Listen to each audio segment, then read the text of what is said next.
So, hello sa inyo guys. Magstorya na po ta about sa amiga.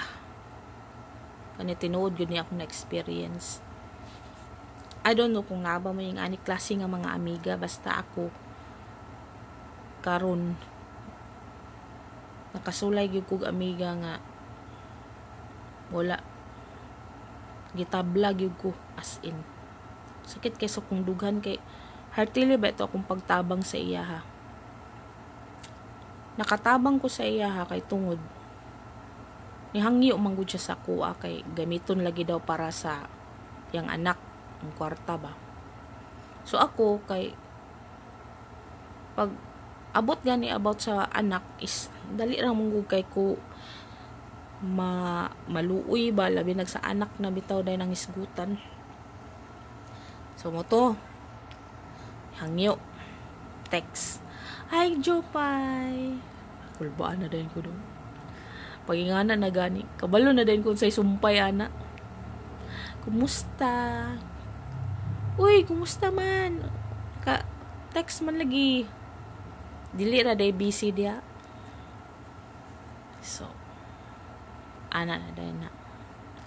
Ay, lagi Jopay uy kay namang gugoy hangyo unta sa imo.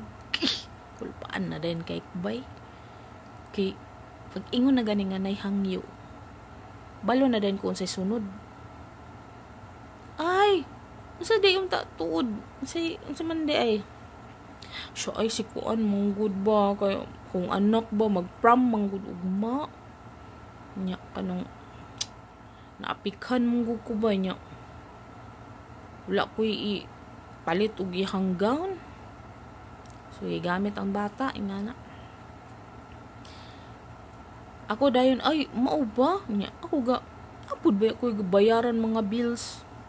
So, napod ba ako mga gagastuhon diri sa balay? Pero kay, tungod ni hangyo siya para siyang anak. Nya iuli ra daw dayon. Sabi niya akong kam. So, wala pa gani nakahula mo ingon na day iuli. So, ilhan na gyud na nimo mga ingana klase nga mga kuan ba nga basta unya na ako sa istorya. So madayon to then nga promise gid Jupay uli lagi dayon ako pagkasunod adlaw Jupay kay kuan mo ni mo na. So ako pod si tangang gaga gyud kay tuo po dayon ba kay lagi maluoy lagi ta kay gamiton lagi sa anak lagi kay mag-prom lagi. Kung nga imbis mao na akong ipit-ipit ato kay para ibayad sa bills pud ba nya pang grocery nga na. Balaw na tog tipid-tipid din sige.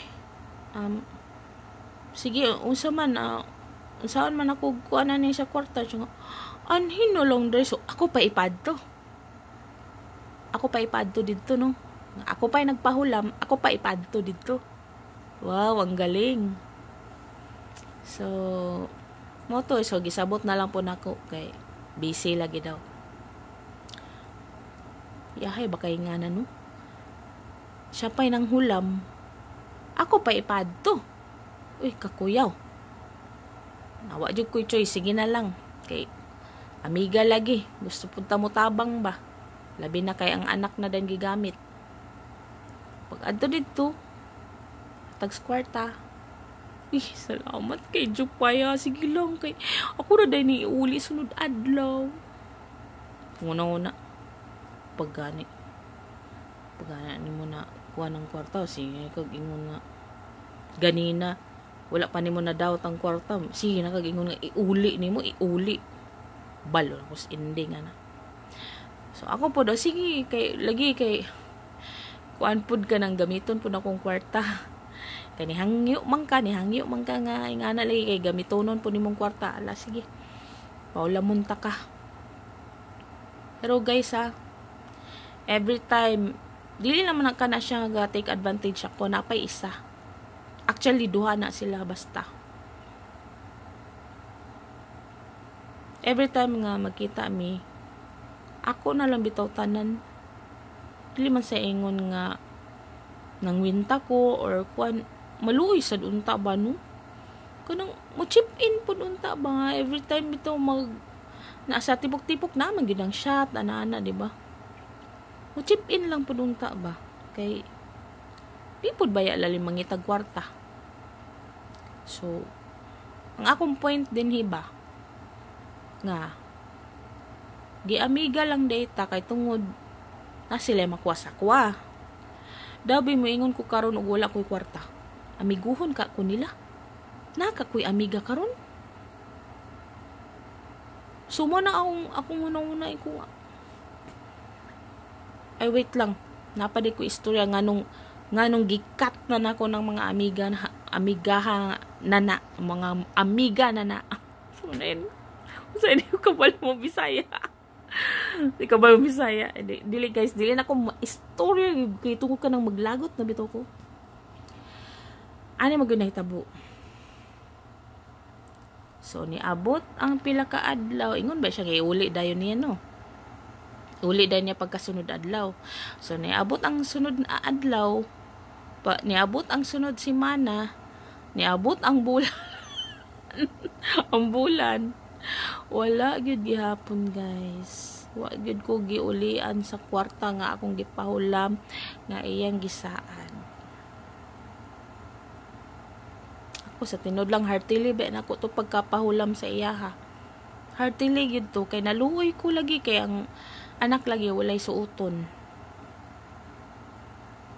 So ni text ko nangumusta ko. Pag pangumusta nako wala na reply. Sa katong pangutang pa paspas ka yung text, paspas kang reply. Isa pa gani ako iya 5 na. Isa pang nga text nako iya 5 nang reply ba. So karon nga ni text nako siya kay maningil nako kay niabot na bayag bulan. Wala na may reply. Akong gimiss call. Uy, tutot naman. Big sabihin, gi-block na ko, di ba? Gi-block. Anak ko, okay. So, dili gyud ito siya tinuod nga amiga. Pila na ba ka years unta mi amiga bay pero sa ingato lang nga tungod lang sa kwarta giguba niya among pagka-amiga ba. Wala niya gi-value data nantong akong mga pagpakita nga tinud-anay nga pagka-amiga saya. Wala dito niya gi-value tanan. So I hope makita nini nga video nako kay gi-block naman ko niya. Unta may kanang makonsensya unta ka ba? Kung tao ka, kung tao pa ba ka? Makonsensya unta kasi mong gibuhat sa kuha. Giayo ta ka, gipahulam ta kag kwarta kay nanginahanglan ka. Pero karon gi-block ko nimo. So unsa may ibig sabihin ana? Asa naman to atong pagkaamigahay? Sa ato pa dili dito tinuod. Nalang di kay tuyo sa kumo nang giamiga ko nimo. Unta makita nimo nga video. Makonsensya ka nga iuli nimo sa kuha akong kwarta gipahulam sa imo. Kay gipatuluan nagsingot. Wala na gipudyot lang sa dalan. Anyway, salamat na lang sa mga time nga nag-uban ta. Ambot kung gi-consider ba ko nimo as amiga or nag-take advantage lang ka kay na kay makuha sa ako. Sakit no, istorya na sakit. Pero munay tinuod. I hope makita ni mga video nako. Sayangan lang nimo ang tanan atong pagkaamiga.